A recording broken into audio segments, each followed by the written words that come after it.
Dobro, ko sad? Jesi li ti sin? Što je sama?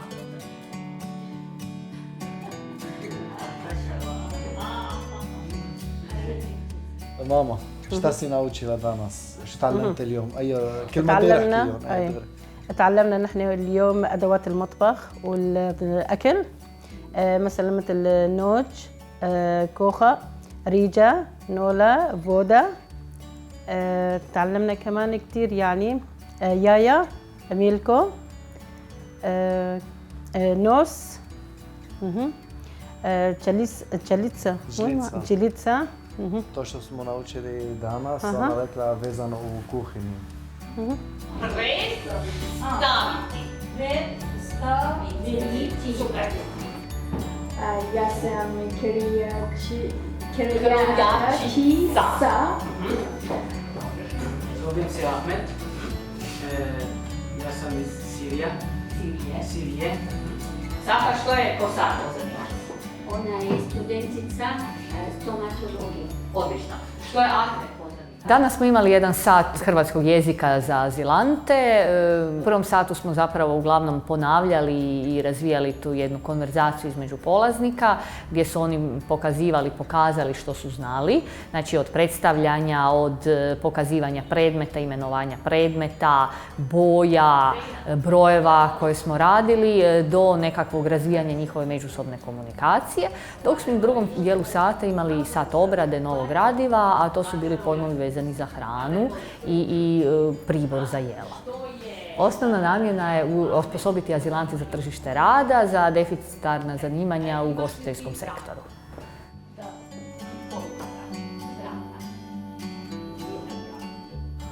بتوقع انه نتعلم اللغة يعني بأسرع وقت. Očekivamo da ćemo naučiti hrvatski jezik što prije. وتأثر على حياتنا مثل بتساعدنا مشان نلاقي شغل. ćemo imati mogućnost da nađemo neki posao. ومشان نختلط يعني مع الشعب يعني ومشان نعرف نحكي يعني. Da integriramo sa ljudima, da znamo kako ćemo pričati sa ljudima. Napiši hrana.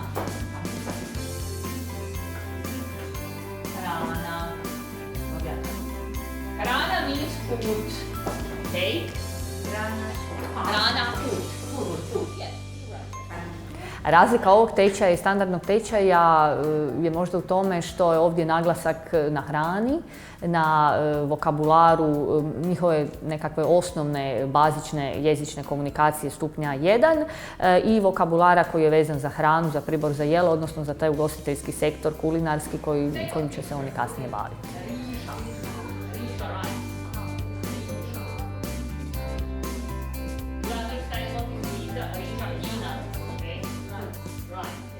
كان في كلمات طلعت معكم انه في كلمة قريبة من اللغة العربية نفس الكلمة. اي شو هي الكلمة إذا بتتذكروها؟ طوى. طاوة. يعني طوايب. To ja ne znam, tava. Tava. Aha, mi kod nas je tava, da.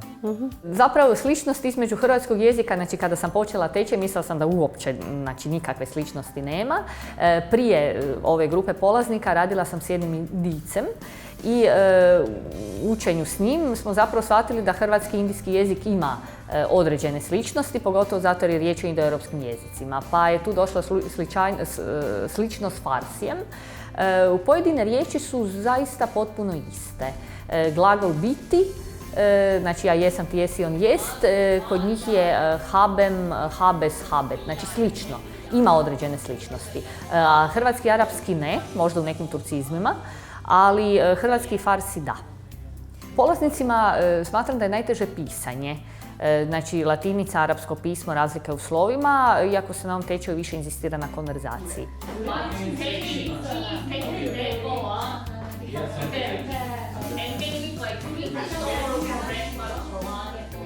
وانا كمان بحب اتعلم اللغه يعني على السريع يعني مشان نندمج مع العالم يعني اكثر شيء اكثر شيء يعني مشان المستشفيات والدكاتره هيك نقدر نحكي يعني ما نعتمد على حدا. Najbitniji razlog da što pomogne nam u bolnice i dom zdravlje da nećemo tražiti neki pomoć od drugih ljudi. Da وفي budemo عندي sami to يعني raditi. ابني بالمدرسه مثلا مشان اساعده انا كمان Da. يعني اساعده Dok بالمدرسه. ja imam sin koji ide u školu da mogu mu pomogne. وان شاء الله يعطونا شي شهاده مشان نشتغل فيها كمان. Nadam se da ćemo dobiti neki certifikat da možemo raditi ان to. شاء الله. Nadam se. شلون بنشوفها؟ أول شيء يعني أكيد رح نتعلم اللغة ونلاقي شغل نشتغل Naravno da يعني ćemo naučiti jezik, naravno da ćemo naći وراح يصير neki أحسن posao يعني i bit će bolje. يصير أحسن بكتير يعني. Više bolje će biti. Kolač, baklava. Baklava, you know baklava. Baklava. Okay. Baklava. Sol, sa.